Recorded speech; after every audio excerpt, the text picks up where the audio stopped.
What's going on, my fellow residents? It's me, the Frozen Cavern, and I definitely have something out of the blue today. Now, this is pretty much going to be my first time ever reading a fanfiction for the channel, and I have to say, I absolutely love this fanfiction. Now, I'm going to leave the link in the description below, so that if you want, you can read along, but if you don't really have to. And alongside this, fan reading and all that, I'm going to have music and maybe sound effects alongside of it. I don't know. I'm also going to try and voice act whenever I can. It's going to be very, very difficult and a little bit frustrating, but early on, it's not going to be too bad. But I know later on down the line, it's going to be a little bit of a trial. So, like I said before, link is in the description below. And now, let us begin. Courage whined softly as he trudged up the creaky staircase onto the second floor of the house. An air of depression hung over him, which is fairly unusual for the tiny dog. His ears were drooped like a puppy who had just been scolded, and he kept himself on all fours as he could not will himself to walk upright in his current state. He needed answers, and he knew that there was only one person who could give him those answers. He whined again. Ever since that visit to the veterinarian 3 days ago, Muriel had been acting strangely.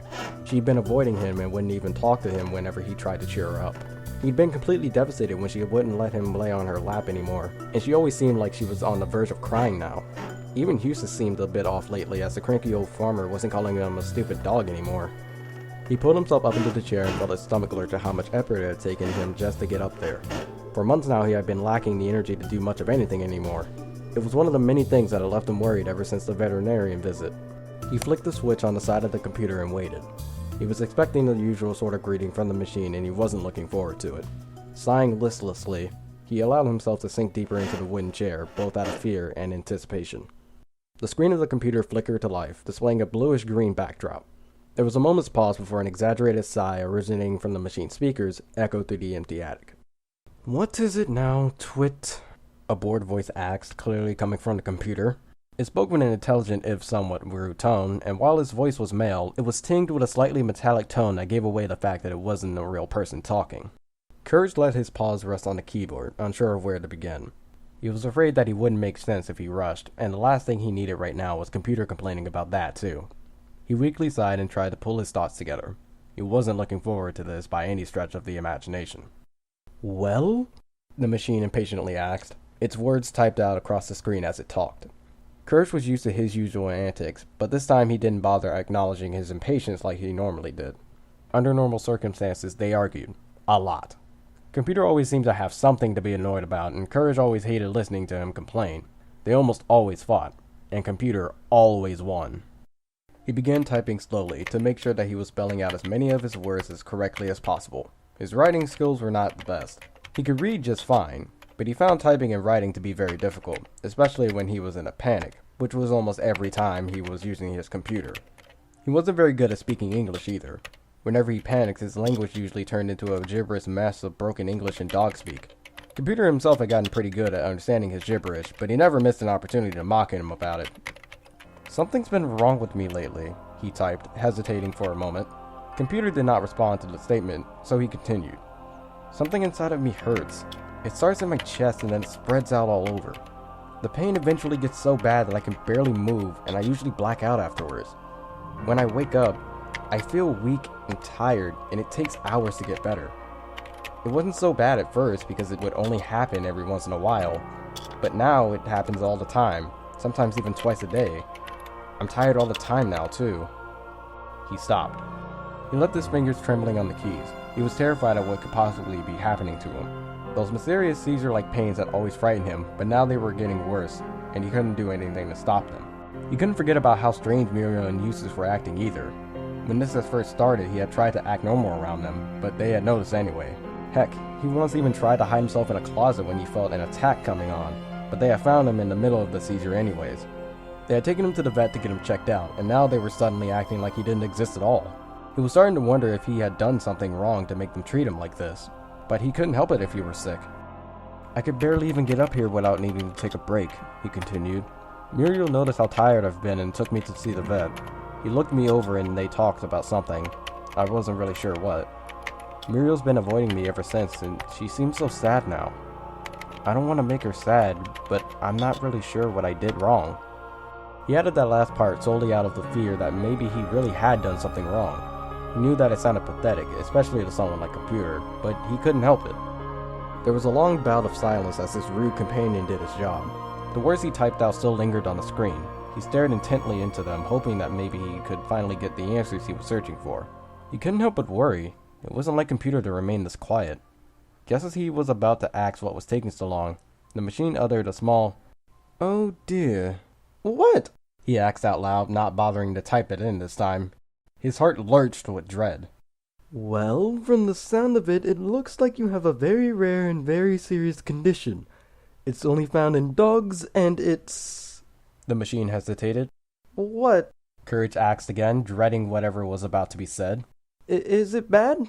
"Well, to tell you the truth, there is no cure. The condition is always fatal." There was a slight hint of awe in that cynical machine's voice. "What?" Courage gasped. His mind shut down completely. The true implications of what he had been told didn't hit him until several seconds later. Always fatal? He was going to die? How could that be? How could he be sick enough to die? He wasn't supposed to die. Not before Muriel. "That can't be right. It can't be," he gasped out. His entire body was shivering of his own accord. Fear washed over him as his own mortality became apparent. He was going to die. Computer continued, ignoring his fearful trembling. "There is a treatment for the illness, but it really only delays the inevitable. It helps with the symptoms, but it only keeps the dog affected by the illness alive for an extra year or so, and that is only under the best of circumstances. It's very expensive too, nothing an old retired couple would be able to afford." Courage was shaking with terror. Disbelief racked his brain. Could nothing really save him? He began to type again in a frenzy. "But Hughes is always stashing money away. He can't be that heartless. Why won't he help me?" "Calm down, twit," the machine replied. He was speaking as though this was business as usual, and it only helped to infuriate Courage even further. "How can you tell me to calm down? I'm about to die! Now isn't the time to be calm!" he ferociously typed in. He was sure that he had missed a couple of keys, but he was shaking so hard that it didn't matter either way. "Because you're mowing down my keys, idiot!" Computer angrily replied. "Look, dog, nothing that farmer is hoarding would be enough to help you. When I say expensive, I mean that you could buy a mansion with that kind of money. The treatment is only for quality breed dogs with exceptionally wealthy owners, and even then, they're still doomed in the end." Courage whined, unsure of what to do. He placed a paw onto his chest and wondered when the next attack would occur. He couldn't imagine what it would be like to die from that sort of pain. He whined again as panic began to build up inside him. It was more powerful than ever, and he didn't know what to do about it. He wanted to run, scream, cry, but none of that would help him in the end. "I feel for you, dog. I really do. But there isn't much that can be done. Muriel must be avoiding you because she knows that she can't help you." Silence filled the gloomy attic. Neither machine nor dog knew what else to say. Courage squeezed his eyes shut. So many emotions rolled through him, and he couldn't stop even one of them. If only he could... Wait. He perked up, realizing that he had forgotten something when he had told Computer about his illness. He began to type again with renewed vigor. "While I was at the vet, he said something about putting me to sleep. I'm not really sure what that is, but does it mean he's going to put me to sleep and try to perform surgery on me? Maybe he's trying to fix me." He smiled at that thought. Maybe he could be saved after all. "Oh dear. Well," Computer spoke. He seemed to be at a loss for words. Once again he had slipped out of his business-as-usual tone for only just a moment. He hesitated, acting as though it were better to leave whatever he was about to say left unsaid. "Don't you know what being put to sleep means?" he asked, choosing his words very carefully. Courage shook his head. The hesitation in the machine's voice made his stomach lurch with fear yet again. "Is it something bad?" he asked rather weakly. The machine sighed, obviously not wanting to deal with this. He waited for a moment and then began to speak once more. "I won't lie to you. It's best you know. Putting you to sleep is the kid-friendly term for putting you down. They're going to kill you." Courage's jaw hit the floor. "It's a mercy killing, of course. It's so that you won't suffer needlessly, especially in the late stages of the disease. It will be painless, unlike waiting." Courage remained silent. He didn't even blink. His mind couldn't wrap around the fact that Muriel was going to let some awful vet put him down. She had him scheduled to go back next Friday. Were they planning on doing it then? Had he not gone to computer, he would have never even known that it was coming. He felt betrayed. "You still in there, Twit?" Computer asked, pulling him out of his thoughts. He shook his head in disbelief. "How could you do this to me? Tears began to fill his eyes. He was angry, sad, scared, and confused all at the same time. He felt as though Muriel had intentionally betrayed him to this fate on purpose. He choked back a sob as several of his tears fell freely onto the keyboard beneath him. "She just wants what's best for you. She wouldn't want you to suffer in the end," Computer said. He was trying to comfort him, at least as best as any cynical machine could try, but it wasn't working. "How could she let some stupid vet kill me? Does she care about me more than that? I don't want to die!" "Would you rather suffer in the end? I'm sure it's painless. Why do you think they call it putting to sleep? Surely that's preferable to wasting away, painfully, I might add." "I don't want to die! I want to live! I want things to go back to the way they used to be!"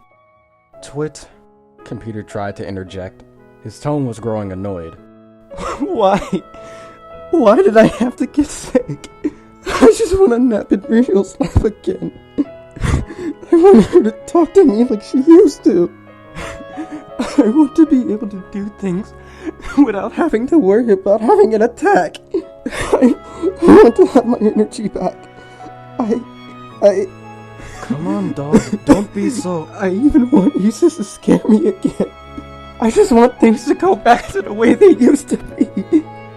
It was almost too awful to think about. He'd never spend another day enjoying life with Muriel. He'd never spend another lazy afternoon snoozing on her lap. Everything he loved about life, he'd lose in death. He'd never see her or Eustace ever again. He'd never save them from monsters again. He'd never sample new recipes that Muriel was developing. He'd never help her with the laundry, cleaning up, cooking, washing, planting. The list went on, and it only frightened him even more. He couldn't bear the thought of losing the only thing he had ever known. He wasn't supposed to die before them. Twit, seriously, Computer spoke again, still trying to get the panicking dog's attention. It was a minor miracle that all the sobbing hadn't been heard by Muriel or Eustace downstairs yet. I don't want to die. I don't want to leave Muriel. Why does this have to happen to me? Enough! Computer finally yelled, cranking his speakers up to full blast. Having never reached his voice to encourage its presence before, it shut the pink dog up instantly. Throwing yourself into a panic isn't going to help anyone or anything. Pull yourself together! Courage sniffed and nodded. He began wiping tears from his face, feeling slightly foolish over his breakdown. He was still very much afraid, but he knew that he shouldn't have panicked like that. He was still shaking several minutes later. He couldn't calm down knowing what was coming. His chest had begun to burn, and he knew that if Computer hadn't stopped him, he probably would have thrown himself into another attack by accident. What should I do? He finally typed. I honestly don't know what to tell you, but at least you've calmed down, the machine replied, sounding as if he were at a loss himself. Courage couldn't even remember the last time he hadn't gotten an answer from him. He began to type, stopping on the first letter. He reconsidered what he was going to say, and let his shaking paws rest on the keyboard. What is it, dog? Computer asked, sounding weary. He sighed and then typed, I know it's a stupid thing to say, but I'm scared. Anyone in your predicament would be. Believe it or not, I do understand. I don't want some awful vet to stick a needle in me and never wake up again.